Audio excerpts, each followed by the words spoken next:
Good morning, afternoon, or evening, wherever and whenever you are. My name is Benjamin, and welcome to another GameMaker tutorial. Now, I'm really excited for this tutorial because today we're going to be building a small car game that uses GameMaker's built-in physics and also has random terrain generation.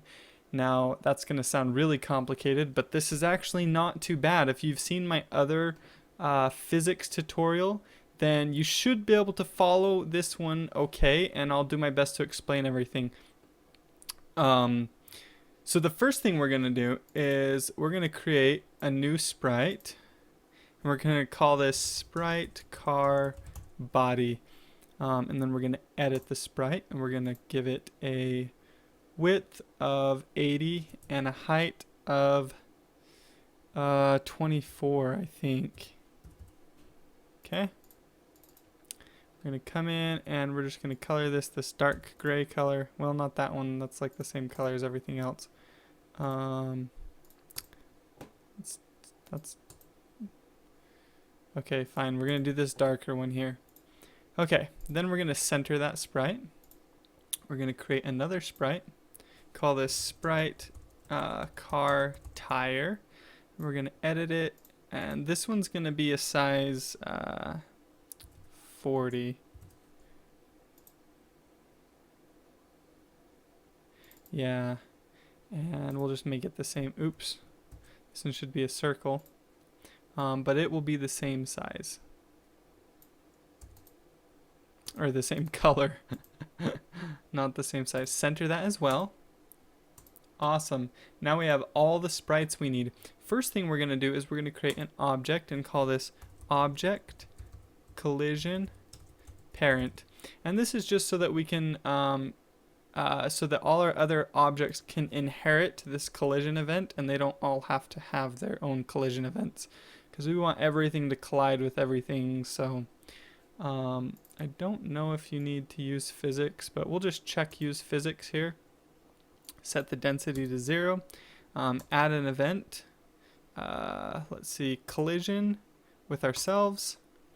And we're going to call this, all we have to do is add a comment in here that says detect collision. And that just keeps GameMaker from deleting this event. That's why we added that comment in there, is to keep GameMaker from deleting that event. Sweet. Now, let me drag these over here real quick, because they're going to be in the way. Okay, now we're going to create 3 objects. Object car body. We'll give it the car body that we created. Actually come back into these and make them the other gray that's hard to see, just because it's actually easier to see out here. Kind of ridiculous. Let's add another object, and we'll call this one object car tire, and we're going to give it the circle sprite. We're going to create another object and name this object ground, and this is going to be our randomly generated ground, so it doesn't need a sprite.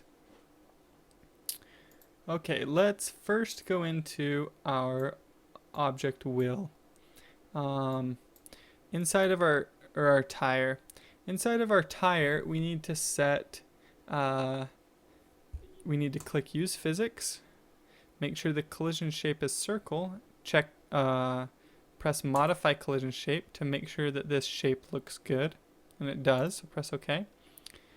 We're going to give this a friction of 30 because we want these wheels to have some good traction on them.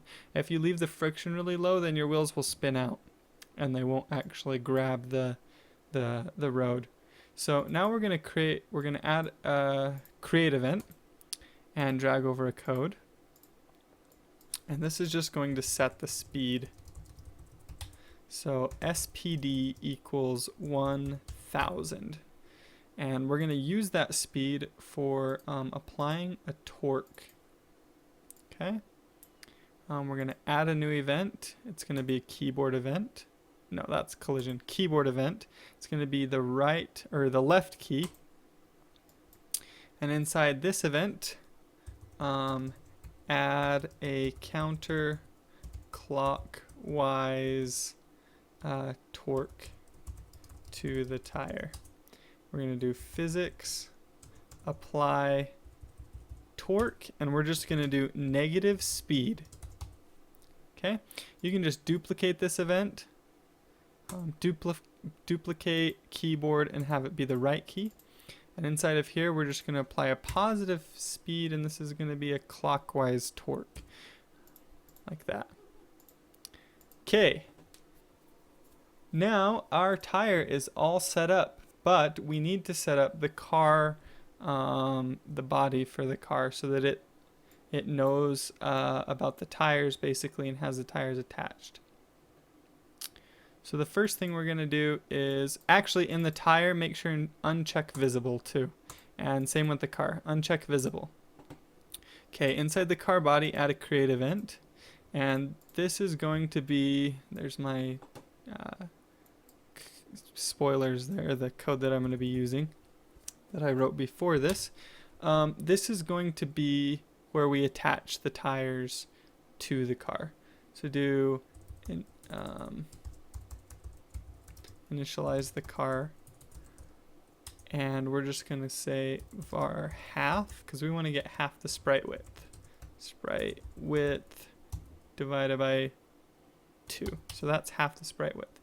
Now we're going to do var tire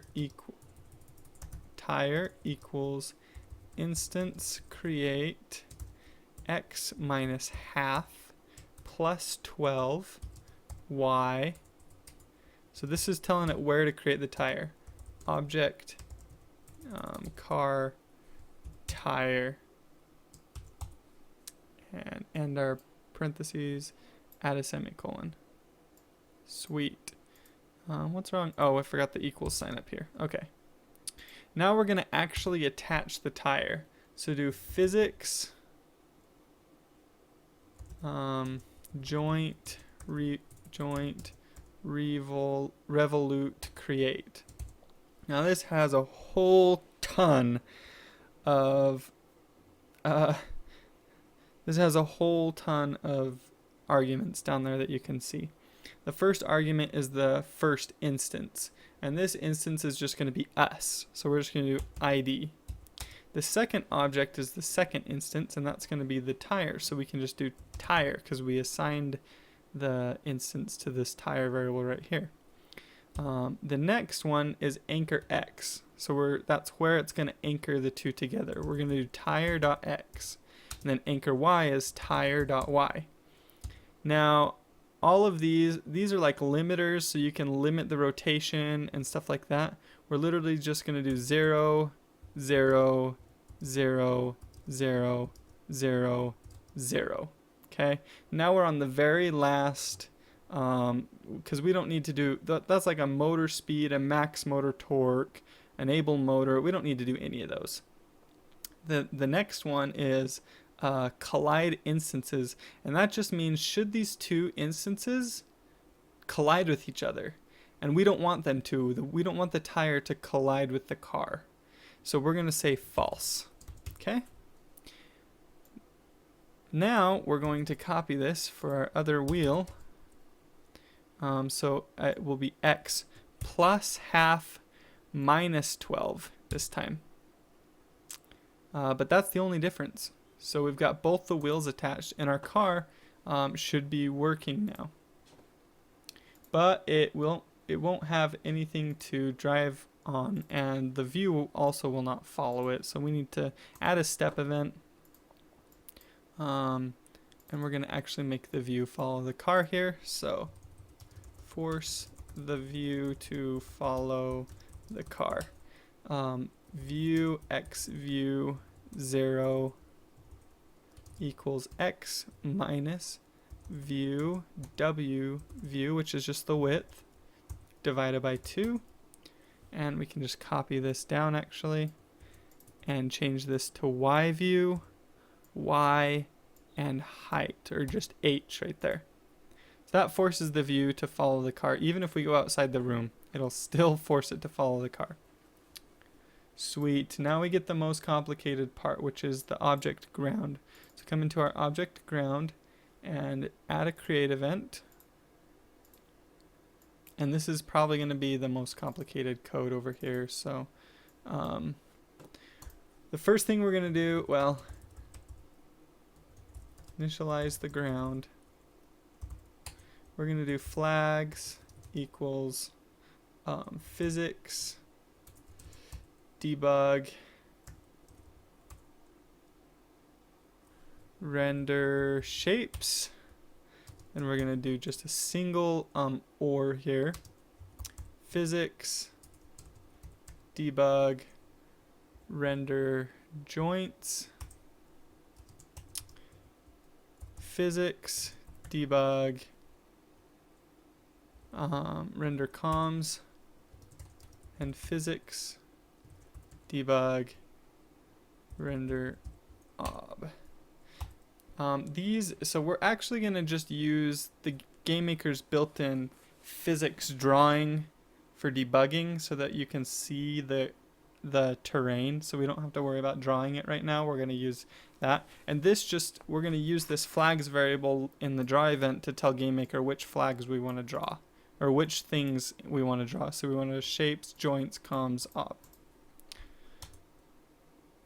So now we're going to do var xx equals -100, var yy equals 0. So this is going to be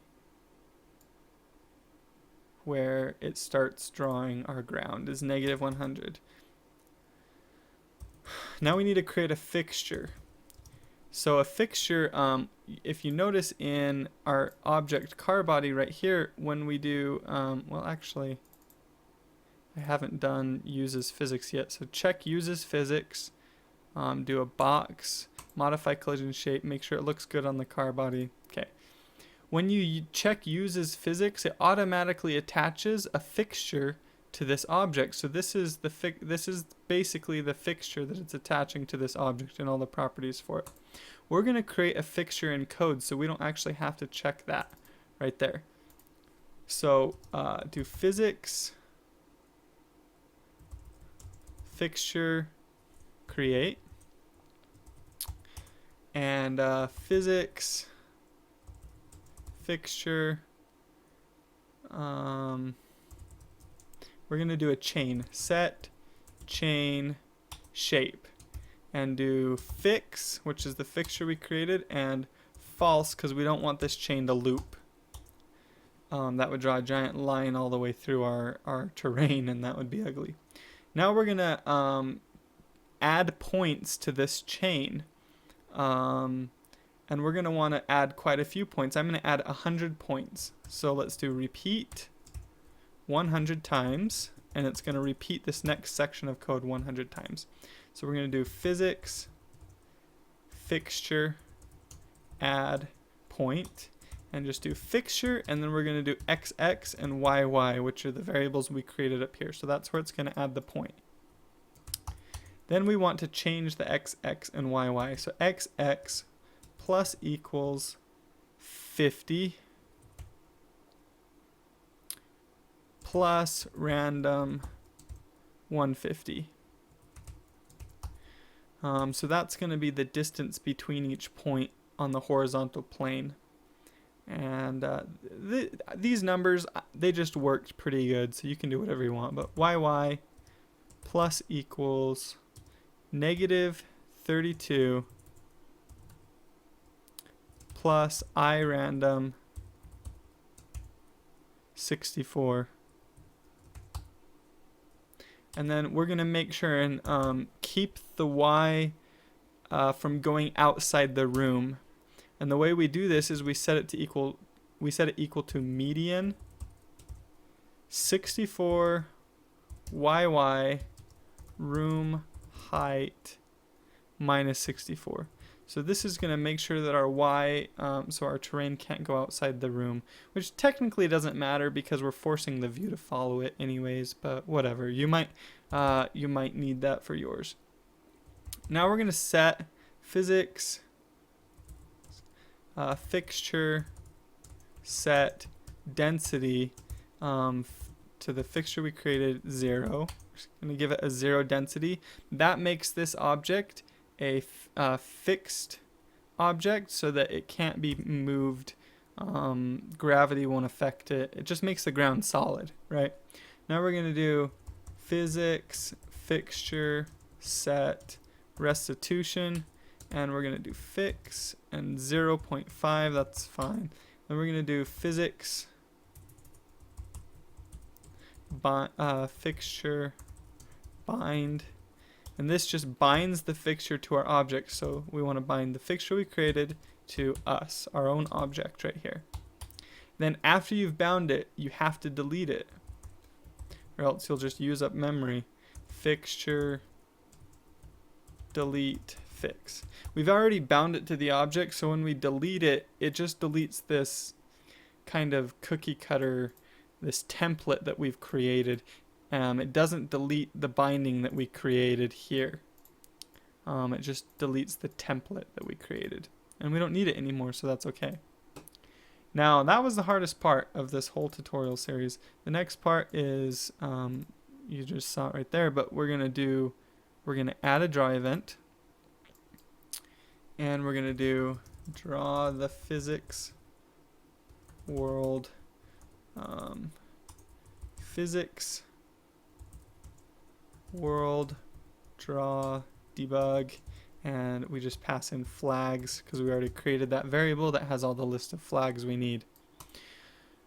Awesome. Now we need to create a room, so add a new room, and I'm just going to call this room. I'm going to give a width of 640, a height of 360. Now go to physics up here. We want to set the gravity to 30, and then check room is a physics world. Now we want to go to views, and we're going to click enable the use of views, visible when room starts. Now that view is huge, so we're going to make it 640 by 360. The port on the screen is going to be 1280 by 720, which is just double of this. And then we don't need to do object following because we're already forcing it to follow the object. For background, do a darker gray color, and the reason is because it'll make it easier to see our physics. I'm going to turn off snap here. Now let's go to our objects. We can create the car in the room, and then we can create the ground under the car like this, right about there-ish. And let's see if this works. Press the play button.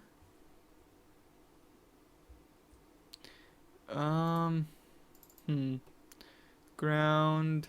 Oh, the ground doesn't have a parent. Make sure and set the parent. Make sure they all have a parent of the collision parent here, because I forgot to do that. So set them all so they have the collision parent, or else it actually won't work. Okay, you can see we can now drive on this terrain that has been randomly generated. And the nice thing about this car that we created is that if it tips over like that, we can just keep driving. So I built this today, and I thought it was really cool and not too complicated really. It's pretty simple. So there you go. There's a basic car physics game. The car doesn't have suspension. I might do a second video that has suspension later. I don't know when that will be though, so don't count on it anytime soon. I'm wanting to focus on my 3D RPG series and finish up the Pokemon series, but this was just something I made real quick, so I thought I'd show you guys. I hope you guys enjoyed it. Be sure and like, favorite, and also subscribe if you haven't already. I'm writing a book about GameMaker. If you want to check that out, it's in the description. I only have the rough draft version right now, but I've had quite a few people buy the rough draft version already, and they've enjoyed what I have so far. I've got about in Google Docs, it's like 100 and something pages now. So check that out if you want to. There's a link in the description for it. Thank you guys for all your support, and I will talk to you guys later.